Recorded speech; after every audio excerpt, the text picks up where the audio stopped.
नमस्कार विद्यार्थी मित्रांनो, स्पॉटलाइट अकॅडमीच्या या प्लॅटफॉर्मवर मी आविष्कार अनिल डेरे पुन्हा तुमचं समाजशास्त्र या वैकल्पिक विषयासाठी स्वागत करतो। तर जी शृंखला आपण चालू केलेली आहे, वेगवेगळे व्हिडिओज अपलोड केलेले आहेत। तर सिलेबस डिसायफर करून झालेला आहे आपला। त्यानंतर उत्तरलेखन, PYQ, थोडं ॲनालिसिस बघितलं। PYQचे बरेच आणखी व्हिडिओज ट्राय करेल मी अपलोड करायला। तर एक कन्सेप्च्युअल क्लिअरिटी या रिलेटेड थोडा व्हिडिओ घेण्याचं मी डिसाईड केलं। बेसिकली जी ॲक्शन आहे, सोशियल ॲक्शन किंवा सामाजिक कार्य ज्याला आपण म्हणतो, तर त्याबद्दल बऱ्याच वेळा कन्फ्युजन असतं। जे सोशियल थिंकर्स, समाजाचे जे वैज्ञानिक आहेत, जे वैचारक आहेत, त्या विचारवंतांच्या काही थिअरीज आहेत, त्या थिअरीज जर व्यवस्थित समजल्या तर त्याचं ॲप्लिकेशन, जे मेजर थिंकर्स आहेत ज्यांच्या थिअरीज आपल्याला सिलेबसमध्ये MPSCच्या UPSCच्या सिलेबसमध्ये मेन्शन केलेलं आहे, तर समाजशास्त्राच्या या थिअरीज जर समजल्या तर पर्स्पेक्टिव्ह जनरेट होण्यासाठी तुम्ही जेव्हा आन्सर रायटिंग करता त्यामध्ये त्यांचा तो पर्स्पेक्टिव्ह, त्यांचा तो जो वे ऑफ थिंकिंग आहे ते तुम्ही कोट करून एक उत्तराला एक स्ट्रॉंग असं बेस क्रिएट करू शकता। तर बघूया, आज एक महत्त्वाचा कन्सेप्ट आपल्याला इथं डिस्कस करायचा आहे, सोशियल ॲक्शन, सामाजिक कार्य।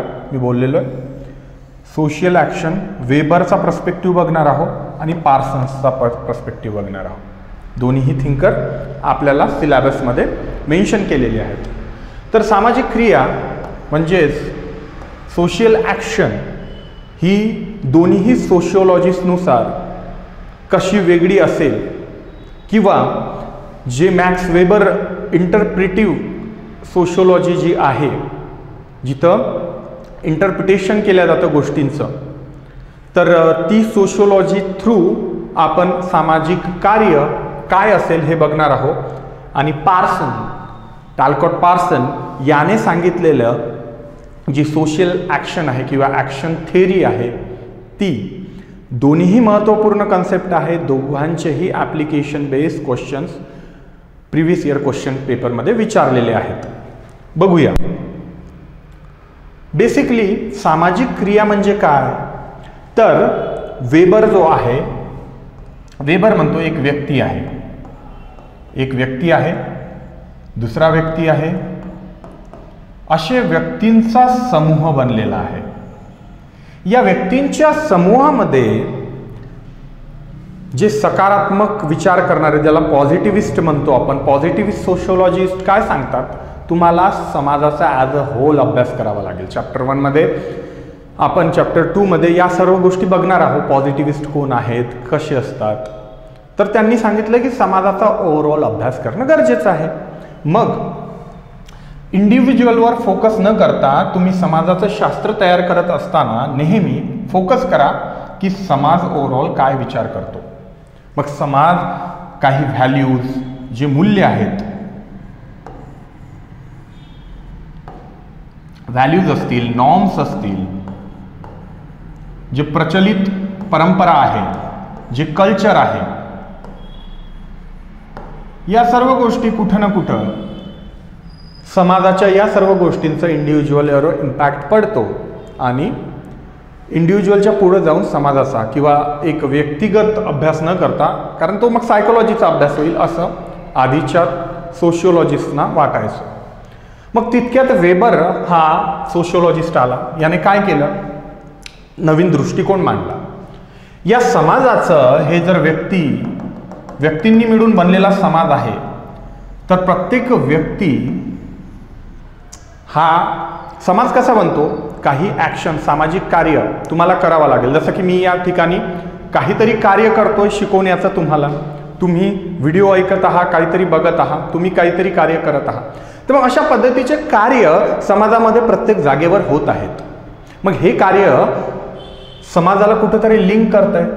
मग जर तुम्ही समाजाचा अभ्यास करत आहात तर सामाजिक कार्याचा अभ्यासही तेवढेच गरजेचं असणार।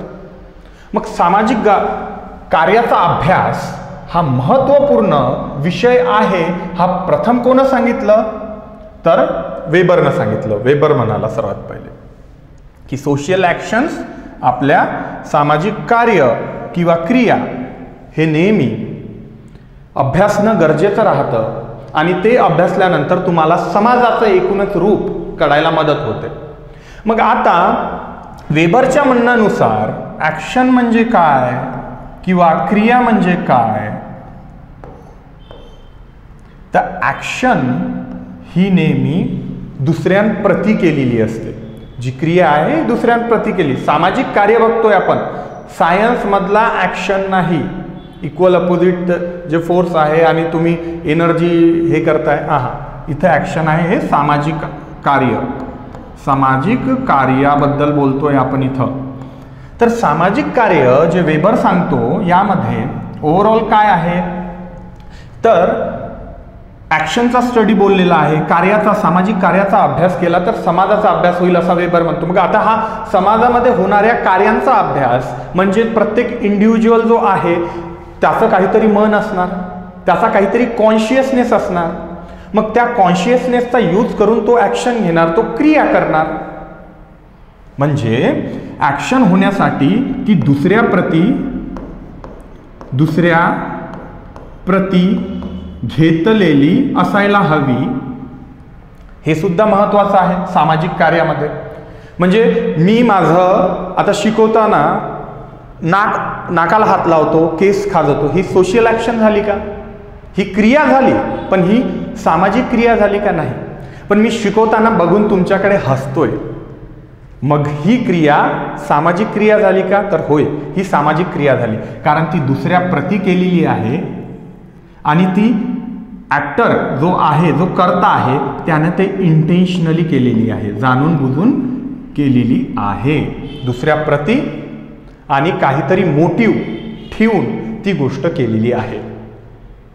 मग प्रत्येक वेळा हा जो मोटिव्ह आहे, तो मोटिव्ह जर तुम्ही अंडरस्टँड केला तर तुमच्या लक्षात येईल. तो जर कारण लक्षात घेतलं की का म्हणून एखाद्या कर्त्याने सोशल ॲक्शन केलेली आहे, त्याचं कारण जर लक्षात घेतलं तर तुम्हाला कळेल की त्याचं ते ॲक्शन किंवा कार्य करण्यामागचं उद्देश काय होतं. आणि ते जर कळायला लागलं तर ओव्हरऑल तुम्हाला सोसायटीमध्ये प्रत्येकच व्यक्ती कशा पद्धतीने ॲक्शन घेतो याचा ओव्हरऑल स्टडी होईल, असं वेबरचं म्हणणं होतं. मग ही ॲक्शन अंडरस्टँड करण्यासाठी त्यानं मग वेगवेगळे पर्स्पेक्टिव्ह सांगितलेले आहे. वर्स्टहेन प्रिन्सिपल जे आपण म्हणतो, हा जो वर्ड आहे, हा इंग्लिश वर्ड पण नाही आहे, तो जनरली हा जो वर्स्टहेन प्रिन्सिपल आहे, तर ती वर्स्टहेन प्रिन्सिपल म्हणजे काय असतं, तुम्ही दुसऱ्यांच्या जागी जाऊन त्यांच्या जागी ती ॲक्शन, ते सोशल कार्य तुम्ही अनुभवता. तुम्ही दुसऱ्याच्या जागी जाऊन ते कार्य अनुभवता. अरे, त्या ॲक्टरचं, त्या कर्त्याचं ते कार्य करण्यामागं इंटेन्शन काय होतं हे मी त्याच्या जागी जाऊन विचार केला.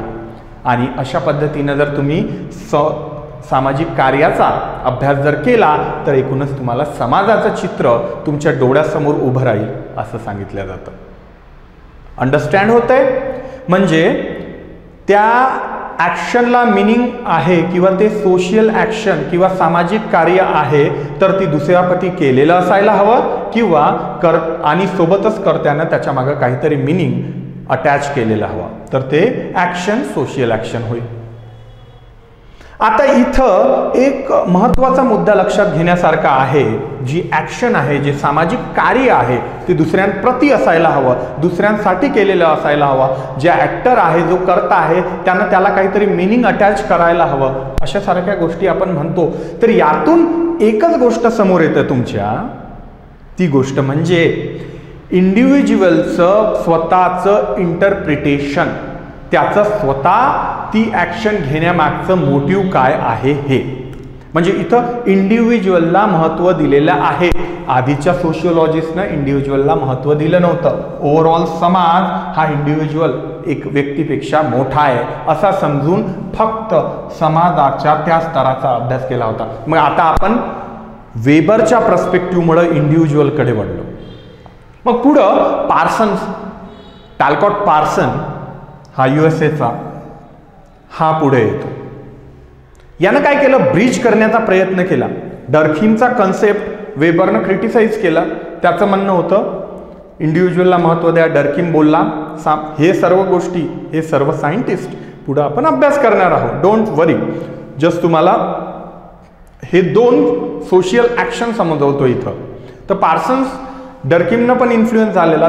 तर डर्खिमचं म्हणणं काय होतं की जे मूल्य आहे, नॉर्म्स आहे, कल्चर आहे, हे सोशियल फॅक्ट म्हणून कोणावर ॲक्ट होणार आहे, कोणावर नेहमी इन्फोर्स होणार आहे, तर प्रत्येक वेळेस ते इंडिव्हिज्युअलवर ॲक्ट होणार आहे. म्हणून समाजामध्ये असणारी सोशियल फॅक्ट ही एक ऑब्जेक्ट किंवा एक थिंग, एक तिला स्वतंत्र अस्तित्व आहे असा डर्खिम म्हणतो. तर मग त्याचाच यूज करून यानं वेबरियन पर्स्पेक्टिव्ह, जो वेबर बोलला होता आणि जो डर्खिम बोलला होता, या दोघांचंही सिंथेसिस करून सोशियल ॲक्शन काय असेल याबद्दल प्रेडिक्शन केलंय. वेबर बोलला इंडिव्हिज्युअलचा पर्स्पेक्टिव्ह आहे, इंडिव्हिज्युअलचा मोटिव्ह आहे, इंडिव्हिज्युअलला काय वाटत आहे यावर जास्त फोकस केलाय. पार्सन्स काय म्हणतो, पार्सन म्हणतो की ॲक्शन जरी इंडिव्हिज्युअल घेत असेल तरीही त्यामागे सोसायटीचे नॉर्म्स, रूल्स आणि व्हॅल्यू ह्या गोष्टी महत्त्वपूर्ण ठरतात. या गोष्टीचं महत्त्व आहे. तुम्हाला वाटत असेल की इंडिव्हिज्युअल जो व्यक्ती आहे तो स्वतःच्या विचाराने, बुद्धीने, विवेकाने ॲक्शन घेतोय, पण त्याच्या ती सामाजिक कार्य, ती सामाजिक ॲक्शन, ती सोशियल ॲक्शन घेण्याच्या मागेही कशाचं पाठबळ असते, तर समाजाचे नॉर्म्स, समाजाचं जे एकूणच व्हॅल्यूज आहे, समाजाचं एकूणच मूल्य आहे, संस्कृती आहे.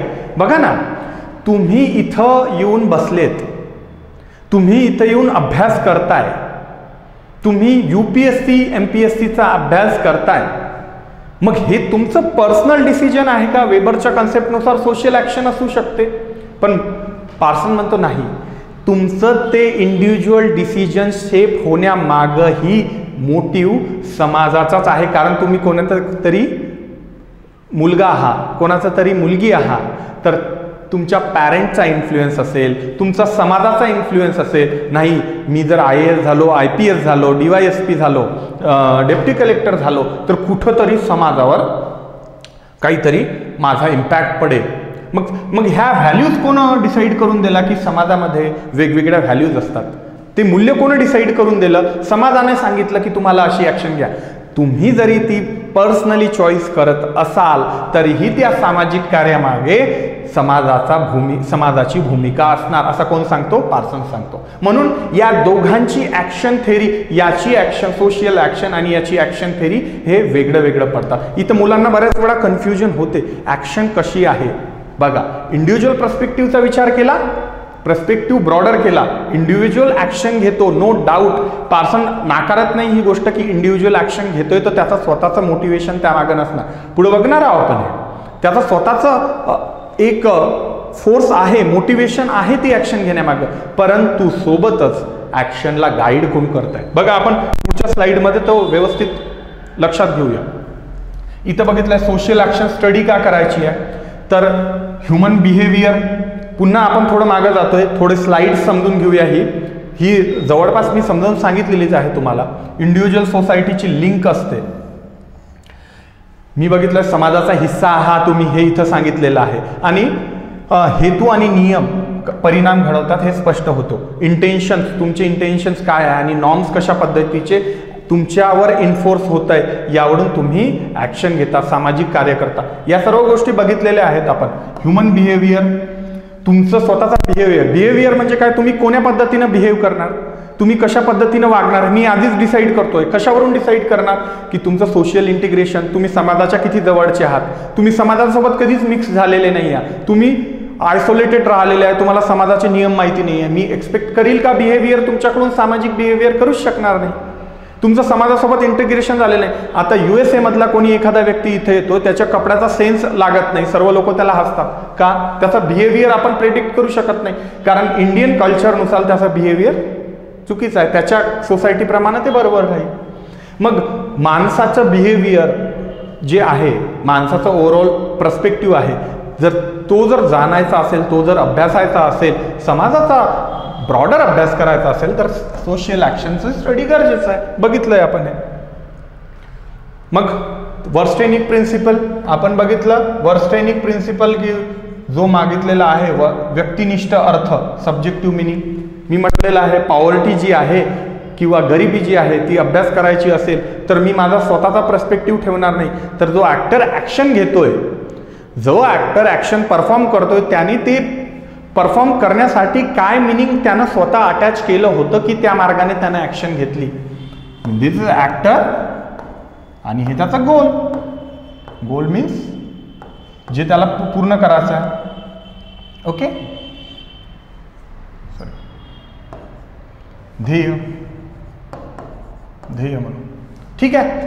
तर sociological action is meaningful and directed at others. मी तुम्हाला म्हटलं होतं 2 कन्सेप्ट आहे, सेम गोष्ट सांगितलेली, याचं विश्लेषण झालेलं आहे. तर मग आता हे विश्लेषण केल्यानंतर यानं सांगितलं की तुमची ॲक्शन दुसऱ्यांप्रती असायला पाहिजे आणि तुम्ही स्वतःही त्याला काहीतरी मिनिंग अटॅच जर केलेलं असेल. फॉर एक्झाम्पल, मी तुम्हाला दिलेली स्माईल ही सोशल ॲक्शन असू शकते, कारण डायरेक्टेड टुवर्ड अदर्स, दुसऱ्यांप्रती मी केलेली आहे आणि मी मिनिंग अटॅच केलेलं आहे की तुम्हाला ते स्माईल बघून कुठेतरी करमेल, कुठेतरी चांगलं वाटेल. सोशल ॲक्शन झाली. मग आयडियल टाईप हा महत्त्वाचा मुद्दा आहे, आदर्श प्रकार आपण बघणार आहोत. तर ह्या सिलेबसचा पार्ट आहे, मी त्याबद्दल आतमध्ये जाणार नाही, आपण सोशल ॲक्शनवरच फोकस करूया. पण या आयडियल टाईपची मधून काही कॅरेक्टरिस्टिक मॅक्स वेबरनं पकडले, काही गोष्टी पकडल्या आणि त्यानं सोशल ॲक्शन ज्या व्यक्ती घेतोय त्या स्टडी करण्यासाठी 4 आयडियल टाईपमध्ये 4 प्रकारच्या ॲक्शन त्यानं सांगितलेल्या आहेत. त्या कोणकोणत्या आहेत बघूया. बघा, पहिली एक डोळ्यासमोर एक चित्र आणा. आमिर खान आठवतोय, आमिर खानचा मूवी दंगल आठवतोय, त्याच्या 2 मुली गीता बबिता. तर गीता बबिता यांवर त्यांना रेसलर बनवायचं असते या दोघींना पण, आणि त्या रिलेटेड तो मोटिवेशनल वेनं गोल ठरवून ॲक्ट करतो की आपल्याला या मार्गाने करायचं आहे. सकाळी उठणं, व्यवस्थितशीर त्यांच्याकडून रियाज करून घेणं, जी काय असते दंडबैठक असेल किंवा जी एक्सरसाइज असेल ती ते करून घेतोय. मग काय आहे, तुम्ही गोल डिसाईड केलाय. ॲक्टर जो आहे ही ॲक्शन घेतोय, ॲक्टर जे आहे, कर्ता जो आहे, ही ॲक्शन नेहमी परफॉर्म करतोय, पण ती परफॉर्म करण्याची वे कोणती आहे? गोल रॅशनल ॲक्शन, ध्येय तर्क शुद्ध क्रिया. तुम्ही इथं रॅशनली विचार करताय, मला कोणती गोष्ट अचीव करायचं आहे, कोणतं ध्येय, माझं ध्येय काय आहे. ध्येयाप्रती सामाजिक कार्य नेहमी ध्येयाप्रतीच असणार. तर ॲक्टर करता हा ध्येयाकडे चाललेला आहे, परंतु वे कोणता आहे, त्याला इन्फ्लुएन्स कोणती गोष्ट करते किंवा ती ॲक्शनचा टाईप कोणता आहे, कोण्या प्रकारची ॲक्शन आहे, इंडिव्हिज्युअलने सेन्स कोणता लावलेला आहे. तर इथं कॅल्क्युलेशन आहे. कशाचं कॅल्क्युलेशन आहे? या 2 मुलींना गीता बबिताला वर्ल्डचा रेसलर बनवायचा आहे, देशासाठी पदक जिंकायचं आहे, सुवर्ण पदक जिंकायचं आहे. मग ॲक्शनला त्याच्या मिनिंग आहे, तो जो त्यांच्याकडून एक्सरसाइज करून घेत आहे त्या सर्वांना मिनिंग आहे. मग ध्येय साध्य करण्यासाठी कॅल्क्युलेशन टू अचीव गोल आहे. काहीतरी कॅल्क्युलेशन केलंय त्यानं मनातल्या मनात, आधी काहीतरी ठरवून घेतलंय. असं कॅल्क्युलेटेड जर ॲक्शन करता जर घेत असेल ध्येय सार्थीसाठी, तर त्याला गोल रॅशनल ॲक्शन असं म्हणतात. बघूया. म्हणजे इथं काय असणार, तुम्ही प्लॅनिंग केली, स्ट्रॅटेजी केली, धोरण, तर्कशुद्धता या गोष्टींचा अवलंब केला तर. मग आता याच्या पुढची ॲक्शन कोणती आहे? 4. मी बघा, हे आयडियल टाईप आहे. आयडियल टाईप काय आहे मी आणखीन एक्सप्लेन केलेलं नाही, हे आपण बघणार आहोत पुढील लेक्चर्समध्ये. वेबरचा दुसरा ॲक्शनचा टाईप आहे value rational action. Value rational action काय असते? तर यालाच विथ रॅशनल ॲक्शन म्हटलं जातं. आणि जी ही आधीची ॲक्शन होती याला विक रॅशनल ॲक्शन म्हटलं जातं. ही टर्मिनोलॉजीज आपली नाही आहे, लक्षात घ्या. तर याला तुम्ही ध्येय तर्कशुद्ध क्रिया किंवा गोल रॅशनल ॲक्शन असं इंग्लिशमध्ये म्हणतात. विक रॅशनल ॲक्शन जी जर्मन वर्ड आहे, तर तो तुम्ही हे जरी लिहिलं तरी जोही पेपर चेकर आहे त्याला अंडरस्टँड होऊन जाईल की तुम्हाला नेमकं म्हणायचं काय आहे. आणि इथं विथ रॅशनल ॲक्शन इथं काय असणार, तुम्ही ॲक्शन परफॉर्म करताय. पुन्हा आला करताना काहीतरी मिनिंग अटॅच करून काहीतरी एक सामाजिक कार्य घडवलेलं आहे, ध्येय अचीव करायचं आहे, ॲक्शन परफॉर्म करायची आहे आणि ते ध्येय गाठायचं आहे असं म्हणू. आता इथं काय आहे, value rational action. Value rational action म्हणजे काय, तर तुम्ही इथं कॅल्क्युलेटेड गेस लक्षात घेत नाही आहे. तुम्ही इथं बुद्धीचा वापर करून अरे ही ॲक्शन केल्यावर मला फायदा होईल तोटा होईल असा विचार नाही करत आहात. इथं ॲक्शन तर तुम्ही घेताय, दुसऱ्या प्रति ॲक्शन आहे, मिनिंग अटॅच करताय, पण इथं कुठेतरी तुमच्या ॲक्शनमध्ये भार पडतोय ड्युटी, प्रामाणिकता, विश्वास, कर्तव्य. असं म्हटलं जाते प्रत्येक गोष्ट काय पैशासाठी आहे का, प्रत्येकच गोष्ट काय माझ्या फायद्यासाठी आहे का. कुठंतरी माझं कर्तव्य आहे, आई वडिलांची सेवा, सोशल ॲक्शन झाली, पण तरी करतोय म्हणजे काय झालं, व्हॅल्यू रॅशनल ॲक्शन, तर्कशुद्ध.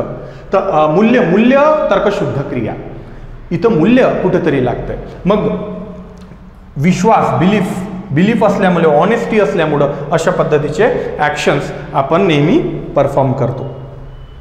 म्हणजे व्हॅल्यू लोडेड जर ॲक्शन असेल जिथं ध्येय समोर आहे पण तुम्ही इथं कॅल्क्युलेशन केलेलं नाही आहे की का म्हणून मला किती फायद्याचा, इथं तुम्ही व्हॅल्यूज इन्व्हॉल्व केलं आहे. मूल्य, तुम्हाला काय मूल्य आहे. फॉर एक्झाम्पल देशासाठी लढायला जाणारा सैनिक तो हा विचार करेल का त्याचा ध्येय देशासाठी प्राणार्पण करतोय तो. मग इथं त्याचं ते कॅल्क्युलेटेड गेस घेऊन असणारी ॲक्शन असणार आहे का ती, ऑब्विसली नाही. तिथं त्यानं मूल्याला महत्त्व दिलंय, देशसेवा करायची आहे, पॅट्रिओटिझम हे मूल्य जी आहे देशाप्रतीचं त्याचं प्रेम असं म्हणून त्यानं ते ॲक्शन घेतलेली आहे. मग ही ॲक्शन कोणती झाली, जो सैनिक देशासाठी युद्ध लढतोय ती ॲक्शन झाली व्हॅल्यू रॅशनल ॲक्शन, व्हॅल्यूज समोर ठेवून घेतलेली ॲक्शन. बघितलंय बऱ्याच वेळा आपण बघतो की एखादा अधिकारी असतो त्याला बहुतांश वेळा, आता एखादा कॅल्क्युलेटेड, एक छान एक्झाम्पल देऊन आणखी थोडा क्लिअर करतो. एक ऑफिसर आहे, न्यू जॉईन झालेला आहे आणि त्याला एक ऑफर आली करप्शनसाठी, भ्रष्टाचार करण्यासाठी ऑफर आली. आता जर त्यानं कॅल्क्युलेटेड गेस केला की त्याला धोका पण काही नाही आहे आणि ते सिस्टीममध्ये तो रुळण्यासाठी वगैरे वरच्या सिनियर्सनं पण सांगितलं की एवढं असं काही टेन्शन नाही, तर बेसिकली जर त्याची ॲक्शन ही व्हॅल्यू रॅशनल नसेल, म्हणजे विथ रॅशनल नसेल आणि विक रॅशनल ॲक्शन असेल जी की कॅल्क्युलेटेड गेसवर आहे, तर तो काय गेस पकडेल, अरे भविष्यामध्ये मला या पैशाचा चांगला उपयोग होईल, मला या पैशामुळं असं काही खरेदी करता येईल, माझ्या कुटुंबासाठी हे घेता येईल, पगारामध्ये तेवढं होत नाही, तर हे कॅल्क्युलेटेड गेस झाला. मग त्यानं ते ॲक्शन जर घेतली तर तो कॅल्क्युलेटेड गेस, रॅशनल गेस काही म्हणू. इथं विक रॅशनल, व्हॅल्यू लोडेड तो जर असेल, नाही माझी इंटिग्रिटी म्हणते मला की मला कितीही फायदा झाला तरीही माझं जे प्रामाणिकता आहे, माझं जे विश्वास आहे, माझं जे कर्तव्य आहे त्याला मी तळा पडू देणार नाही. कितीही माझा फायदा झाला तरीही मी ती ॲक्शन तशी परफॉर्म करणार नाही किंवा प्रामाणिकतेनेच वागेल. असे कितीतरी ब्युरोक्रॅट्स, असे कितीतरी IAS IPS ऑफिसर्स आहेत जे ड्युटीला, कर्तव्याला, प्रामाणिकतेला आपल्याला होणारा कॅल्क्युलेटेड फायद्यापेक्षाही जास्त महत्त्व देत आहे. मग ही झाली दुसऱ्या प्रकारची ॲक्शन. तिसरी, मूवी एक चांगला सीन आहे, 2-3 मूवी असू शकतात, जसं की मी इथं मूवी तर कबीर सिंगची दिली, पण मला आता बोलता बोलता बाहुबली पण आठवला. तर आपण बघितलेलं एकदम अँग्री यंग मॅन सारखा असतो आणि कुठेही गेल्यानंतर ये मेरी बंदी हे टाईप बघा. तर काय करतो कबीर सिंग विचार करत नाही, कॅल्क्युलेटेड गेस घेत नाही, तो इमोशन्सनं ड्रिव्हन असतो, प्रेमानं, रागानं, भीतीनं, इमोशन्स झाल्यात ना. तर मग यातून घेतली जाणारी जी ॲक्शन आहे ती ॲक्शन ऑब्विसली काय असणार, भावनांनी प्रेरित असलेली. बघितलं, धाड धूड मारणं, काय झालं, इमोशन्समुळं घेतलेली ॲक्शन इथं तुमची रॅशनॅलिटी इन्व्हॉल्व होत नाही आहे, तर मग ती क्रिया भावनात्मक क्रिया झाली. मी आत्ताच एक्झाम्पल तुमच्यासमोर ठेवलं आहे. बऱ्याच वेळा तुम्ही नेहमी हे या गोष्टी बघितलेल्या आहेत. ॲक्शन्स आपण स्टडी करताना नेहमी बघतोय, भावना कुठं पण असू शकते. मग आईची मुलाप्रती असलेली भावना, मग ती त्यामध्ये बुद्धीचा वापर करणार नाही, ती व्हॅल्यूजचा विचार करणार नाही, ती ना कॅल्क्युलेटेड गेस करणार. जर मुलाचा जीवाचा प्रश्न आला तर ती ॲक्शन कोणती घेईल, तर भावनांनी प्रेरित असणारी ॲक्शन घेईल. बरोबर. मग आता पुढे जाऊया. पुढची ॲक्शन कोणती आहे? पुढची ॲक्शन आहे ट्रॅडिशनल ॲक्शन, दुसऱ्यांच्या पाया लागणं. कोणती ॲक्शन झाली? Traditional action. ट्रॅडिशनल ॲक्शन बरोबर. तर ट्रॅडिशन म्हणजे तुम्ही तुमच्या वंश परंपरेप्रमाणे एखादी गोष्ट चालत आलेली आहे. मी नेहमी म्हटलेलं आहे की तुमची वंश परंपरा लागू पडली, तुमच्या कल्चरमध्ये ते आहे, तुमच्या समाजामध्ये आधीपासून ते चालत आलेलं आहे. मग तुम्ही कोणी क्वेश्चन करणार नाही ना. तिथं तुमची भावना अटॅच असल अगर नसो, तुम्हाला जर कोणत्याही पद्धतीची अफेक्शन त्याबद्दल असणार अगर नसो, तुमचं व्हॅल्यूज त्याच्यामध्ये इन्व्हॉल्व असो अगर नसो, ट्रॅडिशनली जर ती फॉलो होणारी ॲक्शन असेल कोणती पण, बघा जसं की देवळात जाऊन पाया लागणं, हे तुमचं दैनंदिन जीवनाचं कार्य झालंय. आईनं सांगितल्यामुळे लहानपणापासून तुम्ही ते ॲक्शन करत गेले, ट्रॅडिशनल ॲक्शन झाली, ट्रॅडिशनली फॉलो करणारी ॲक्शन झाली. वारंवार तुम्ही संस्कृतीच्या देवाणघेवाणीमुळे कल्चरमध्ये असल्यामुळं तुम्ही ते ॲक्शन फॉलो केली, झालं. मग हेच झालंय बघा. हा एक खूप मोठा टॉपिक आहे. आपण त्याचं एक सिंपल एक्सप्लेनेशन बघितलं की सोशल ॲक्शन, सामाजिक कार्य काय आहे, आणि वेबरनं त्या सामाजिक कार्याचे 4 प्रकार सांगितलेले आहे. या 4 प्रकारच्या क्रिया, सामाजिक क्रियामधून या 4 प्रकारच्या क्रिया त्याने डिस्टिंग्विश केलं आहे. मग तुम्ही घेतलेली प्रत्येक क्रिया या 4 टाईपमध्ये कुठं ना कुठं मोडताना दिसतंय. याच्यामध्ये कधी कधी ओव्हरलॅप पण होतंय. ही ॲक्शन, ही सोशल क्रिया ओव्हरलॅप पण होतंय. कोणती एखादी ॲक्शन भावना प्लस ट्रॅडिशन या दोन्ही गोष्टींचा मिलाप असू शकते, असं नाही सॅग्रिगेट केलेलं आहे. सब्जेक्टिव्हिटी आहे. यस, एखादी गोष्ट भावनांना प्रेरित पण असू शकते आणि एखादी गोष्ट सोबतच बुद्धिप्रामाण्यवादाचा पुरेपूर वापर करून कॅल्क्युलेटेड गेस पण असू शकतो. झालंय. तर आता पुढच्या ही झाली आहे ओव्हरऑल आपण बघितलेली आहे सोशल ॲक्शन. आता एकदा टॅलकोट पार्सनची सोशल ॲक्शन बघूया. याच्यामध्ये ओरिएंटेशन म्हणजे ॲक्शन घेणारा जो ॲक्टर आहे तू ती ॲक्शन का म्हणून घेतोय यासाठी यानं काय कारण सांगितलंय बघा. ऍक्टर किंवा कर्ता इथं प्रेझेंट आहे.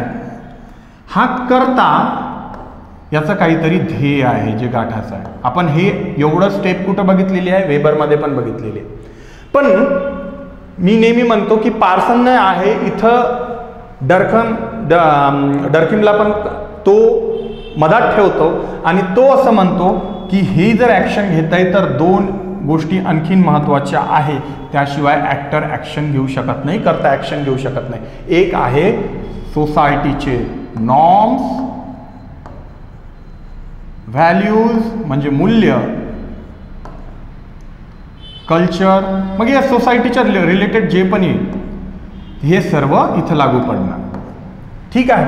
आणि दुसरी साईड जी आहे ती आहे कंडिशन्स. कंडिशन म्हणजे त्यावेळेची परिस्थिती. या करता ध्येयाकडे प्रेरित होऊन किंवा ध्येयाकडे जाताना किंवा ती ॲक्शन घेताना सोशल ॲक्शन किंवा सामाजिक कार्य कधी आहे त्याला बघा. करता गरजेचा आहे, त्याला एक ध्येय गरजेचं आहे ज्यातून तो ॲक्शन परफॉर्म करणार तो. परंतु हे जे वेबरनं सांगितलेलं आहे यामध्ये सोसायटी इन्व्हॉल्व कोण केली आहे? हे कंडिशन्स तर वेळेवरचं राहणार की जसं तुम्हाला युनिव्हर्सिटीमध्ये शिकायचं आहे पण तुमची परिस्थिती नसणार, ही कंडिशन झाली त्यावेळेसची. तुम्ही ड्रायव्हिंग करत आहात आणि मधामध्ये समोर कोणीतरी आडवा आलं, ती कंडिशन झाली. अशा पद्धतीच्या सोशल ॲक्शन घेतानाच्या कंडिशन्स तशा परिस्थिती अशी कोणती आहे त्यावर पण परिणाम होणार. तुम्ही ते जर ध्येय आहे ते कार्य आहे इथं संपुष्ट सामाजिक कार्य पूर्ण करताना. मग आता वेबरनं सांगितलं होतं की मल्टिपल पॉसिबिलिटी आहेत. वेबर म्हणाला की जो कर्ता आहे त्याचं मिनिंग अटॅच केलेलं आहे, मग तो कोणत्याही मार्गाने घेईल. पण एवढी सब्जेक्टिव्हिटी पार्सनच्या मते बरोबर नाही आहे. पार्सन म्हणतो की सामाजिक जो कार्यकर्ता आहे तो सामाजिक कार्य करणारा आहे, परंतु कर्ता नेहमीच वेगवेगळ्या डायरेक्शननं प्रत्येक वेगवेगळी डायरेक्शननं, जसं की वेबरनं सांगितलेलं आहे, तो कोणती पण मग कोणती एखादी व्हॅल्यूशी अटॅच असणार ॲक्शन जी आपण टाईप्स बघितले. पण कर्ताला ध्येय अचीव करण्यासाठी जसे आपण वेगवेगळे सामाजिक कार्याचे टाईप बघितलेत, तर त्यावरून असं लक्षात आलं की इंडिव्हिज्युअलच महत्त्वाचा आहे. समाजाचं त्याच्यामध्ये एवढं इन्फ्लुएन्स राहणार नाही, किंवा वेबरनं जरी सांगितलं इन्फ्लुएन्स असेल तरी ते कर्ताचं फ्रीडम आहे, विल आहे की तो ॲक्शन कशा पद्धतीने ध्येय गाठण्यासाठी घेईल. पण इथं परिस्थिती वेगळी आहे. इथं तुम्हाला मार्ग आहे वेगवेगळे ध्येय अचीव करण्याचे. बरोबर आहे, वेबरच्या या गोष्टीशी तो सहमत आहे की वेगवेगळे मार्ग आहे. कोणती ध्येयाने प्रेरित असणारी ॲक्शन घेऊ शकेल ॲक्टरवर डिपेंड आहे. पण त्याचं म्हणणं आहे एवढे सर्व मीन असताना सुद्धा, एवढे सुद्धा मार्ग असताना ध्येय अचीव करण्याचे जरुरी नाही एकाच मार्गानं. मी जसं म्हटलं, शिकायला बसलेले आहे, कोणी तुम्हाला तुमच्या मित्रांनो ओढून आणलेला आहे, त्या मित्राची खातीर तुम्ही बसले. आता हा व्हिडिओ बघताना तुम्ही बघताय, तुम्हाला आवडला म्हणून तुम्ही बघत असाल, तर अशा पद्धतीच्या वेगवेगळ्या मार्गाने तुम्ही ते बघण्याचं कार्य केलेलं आहे, बघण्याचं कार्य करत आहात. परंतु हे जे विविध मार्ग आहेत 1, 2, 3, 4 हे मार्ग पण कुठं ना कुठं तुमच्या समाजाने किंवा कंडिशन्सने शेप झालेले आहेत. ही झाली डेफिनेशन टॅलकॉट पार्सनची. ही झाली डेफिनेशन सामाजिक कार्य टॅलकॉट पार्सनच्या मताप्रमाणे. म्हणजेच समाजाला इन्व्हॉल्व करण्याचं कार्य इथं ॲक्टरला महत्त्व तो देतो, सोबतच समाजालाही तितकंच महत्त्व देतो. म्हणूनच असं म्हटलं जातं की समाजाचे नियम आणि अपेक्षा ज्या आहेत त्या नेहमी कर्त्यावर कुठंतरी लादलेल्या असणारच, आणि त्या लादलेल्या असताना कर्ता स्वतःचा विल वापरून ध्येय अचीव करण्यासाठी ज्या मार्ग आहेत त्याच्याजवळ अवेलेबल त्या मार्गापैकी एखादा मार्ग निवडतो. मग तो मार्ग कसा निवडतो, का निवडतो, त्याबद्दलही आपण बघणार आहोत. सामायिक मूल्य आणि विश्वास जे व्हॅल्यूज आहे आपण म्हटलं होतं वर, आणि कोणता रोल तो परफॉर्म करतोय करता सोशल ॲक्शन परफॉर्म करताना. आता हा करता जर विद्यार्थी असेल तर तो ॲक्शन घेण्यासाठी समाजातला कोणता व्हॅल्यूज, कोणतं मूल्य घेणार, कंडिशन कोणती तरी घेणार, जशी शिकण्याची ॲक्शन घ्यायची आहे. मग तो तेव्हा कोण्यातरी मूल्याने प्रेरित झालेला असणार 100%. परंतु तोच जर करता घरी जर गेला, रोल वेगवेगळे असतात ना, एकच विद्यार्थी, माझ्यासाठी कोणीतरी विद्यार्थी असणार, परंतु तोच विद्यार्थी घरी जर गेला तर त्याच्यासाठी समाज बदललेला असेल, समाजाचं स्ट्रक्चर बदललेलं असेल, त्याच्यासाठी आता कुटुंब झालं, तर मग त्याची जी ॲक्शन आहे ती पण इन्फ्लुएन्स झालेली आहे समाजाच्या वेगवेगळ्या व्हॅल्यूजनं. इथं तो कसाही बसणार नाही, इथं तो व्यवस्थित जसा प्रोटोकॉल आहे, म्हणजे समाजाचा जो नियम आहे त्या नियमाप्रमाणे कर्त्याने ॲक्शन घेतलेली आहे, त्याच्याकडे चॉईसेस आहे 1-2, इथं बसणार जसं बसणार. परंतु घरी गेल्यानंतर मग पुन्हा व्हॅल्यूज नॉर्म समाजाचं तिथं राहण्याचंही वेगवेगळं आहे. तुम्ही ॲक्शन कुठं घेत आहात, ती कंडिशन कोणती आहे, कोण्या कंडिशनमध्ये ॲक्शन घेताय, यावरही तुमचे मीन्स ठरले जातात. मग आता माझ्याकडे वेगवेगळे मीन्स आहे, वेबरनं सांगितलेले आहेत की कोणकोणत्या मीन्स तुम्ही घेतलेल्या. तर मग सोशल ॲक्शन अनुभवताना इथं हे जे मीन्स आहे हे मीन्स पण मी डिसाईड करणार. इथं पॅटर्न व्हेरिएबलचा कन्सेप्ट येतो, हा आपण वेगळा स्टडी करणार आहोत. कर्त्याला ॲक्शन घेण्याचं इथं स्वतंत्र आहे, तो वेगवेगळ्या मार्गाने ॲक्शन घेतोय, परंतु ती ॲक्शन कुठं ना कुठं जेवढ्या पण त्याच्याजवळ ऑप्शन्स आहेत ते सर्व ऑप्शन्स नॉर्म्स आणि व्हॅल्यू आणि कंडिशननं बांधले गेलेले आहे. याच चौकटीत राहून त्याला ते सामाजिक कार्य करावं लागेल. मग तुम्हाला जरी वाटत असेल मला फ्रीडम आहे ॲक्शन घेण्याचं, तर नाही, समाजाचे रूल तुम्हाला ॲक्ट होणारच. तुम्ही तुमचा कपड्यांचा उदाहरण घ्या, नेहमी कोणतंही उदाहरण घ्या ना, हे तुमच्या जीवनामध्ये लावून पहा. तुम्हाला एक सोशल ॲक्शन घ्यायची आहे, तुम्ही घरात जे घालणारे कपडे आहेत ते घालून क्लासमध्ये बसणार नाही आहे, कारण की ॲक्शन घेताना समाजानं ठरवून दिलेल्या नियमाप्रमाणेच तुम्हाला ॲक्शन घ्यावी लागेल. घरात असताना तुम्हाला मग ते चालेल. मग तुमचे जरी तुम्हाला फ्रीडम आहे, कोणत्या कलरचा शर्ट घालून यायचा आहे, तुम्हाला पॅन्ट घालून यायचं शर्ट, ते काही असलं तरी कुठं ना कुठं नॉर्म्स, व्हॅल्यूज आणि तुमचं जे संस्कृती आहे, मूल्य आहे, तेच ॲक्शन सेव्ह करताय. आणि हीच ॲक्शनची डेफिनेशन, सोशल ॲक्शनची डेफिनेशन झाली आहे टॅलकॉट पार्सनची. एवढं सिंपल आहे. मग आता याचं ओरिएंटेशन करता जे आहे, जे क्रिया आहे ती अभिमुखता काय आहे त्या रिलेटेड आपण वेगळा कधीतरी व्हिडिओ बनवूया. पण मला सोशल ॲक्शनमध्ये फरक काय आहे हे दाखवायचं होतं. तर वेबरनं इथं इंडिव्हिज्युअलवर फोकस केलं आहे. इंडिव्हिज्युअलवर म्हणजे एका व्यक्तीवर फोकस केलं आहे आणि त्यानं म्हटलंय की ॲक्शन घेण्यासाठी नेहमीच कुठं ना कुठं याचं ॲक्टरचं मोटिवेशन आणि तिचे त्यानं अटॅच केलेलं मिनिंग, बस एवढंच पाहिजे, सोशल ॲक्शन झाली.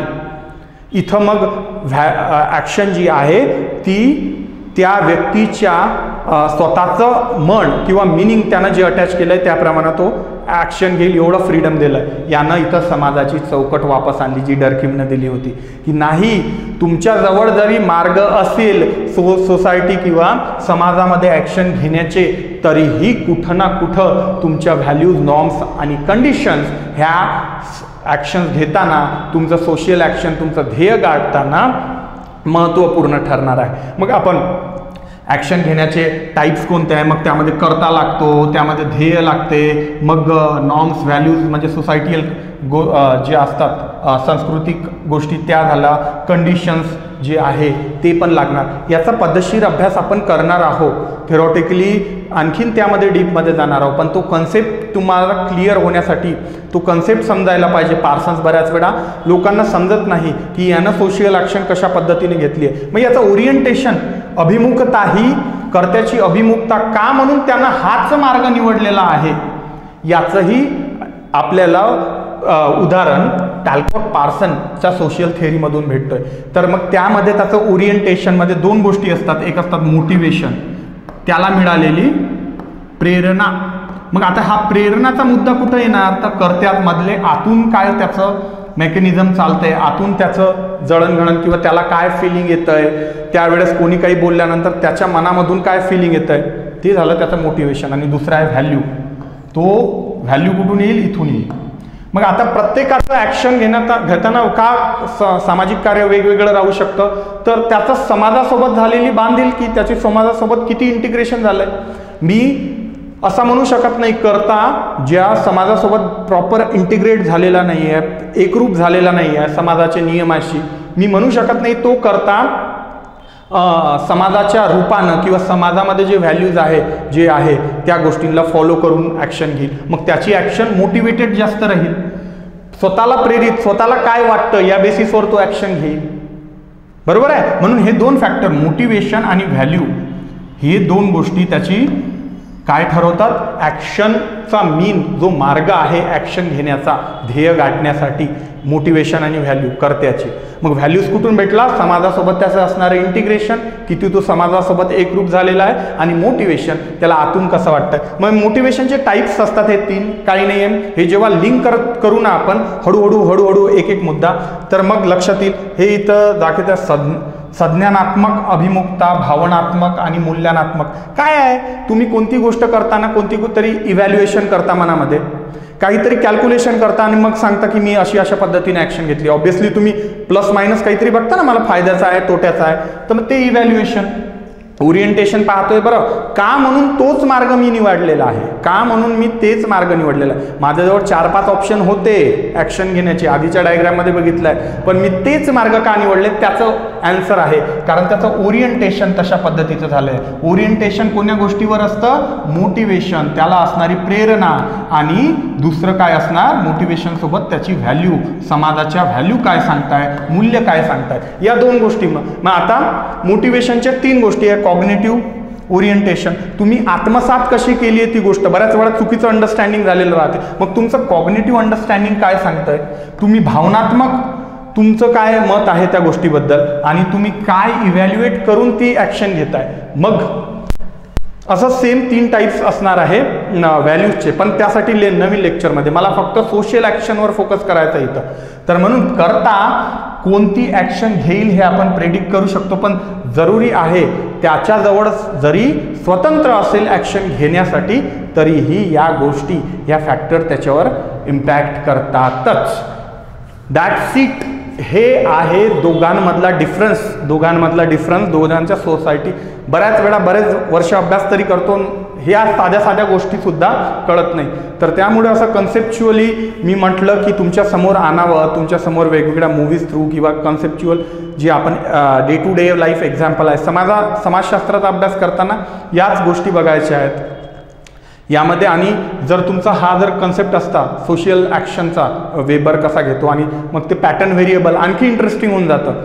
पॅटर्न व्हेरिएबलमध्ये तो स्विच करणार की त्याची ॲक्शन का म्हणून तीच राहील त्याला ध्येय अचीव करण्यासाठी. समजलं?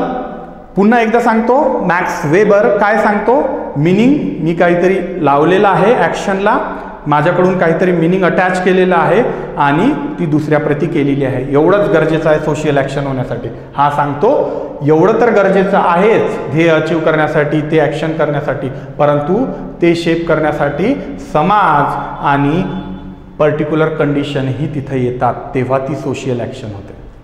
आय होप तुम्हाला या बेसिक गोष्टी, जी कन्सेप्च्युअल क्लिअरिटी आहे, कळले असेल.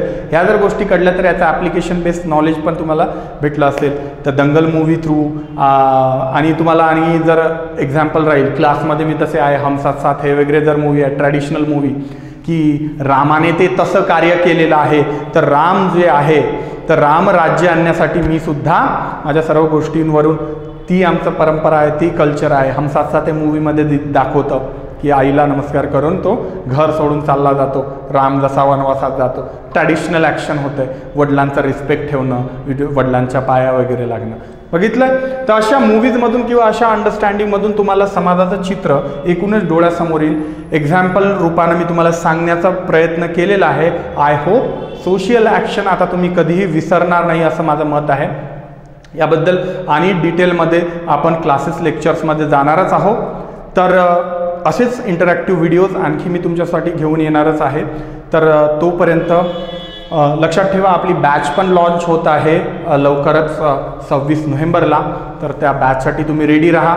तुम्ही इन्क्वायरी करू शकता दिलेल्या नंबरवर, मला पर्सनलीसुद्धा कॉल करू शकता. तुम्हाला त्याबद्दलची इन्फॉर्मेशन भेटून जाईल. आपला सिलेबस कशा पद्धतीनं लवकरात लवकर कंप्लीट करता येईल, with understanding, with answer writing, या सर्व गोष्टी आपण हळूहळू शिकणार आहोत. आय होप तुम्हाला लेक्चर आवडलं असेल. धन्यवाद.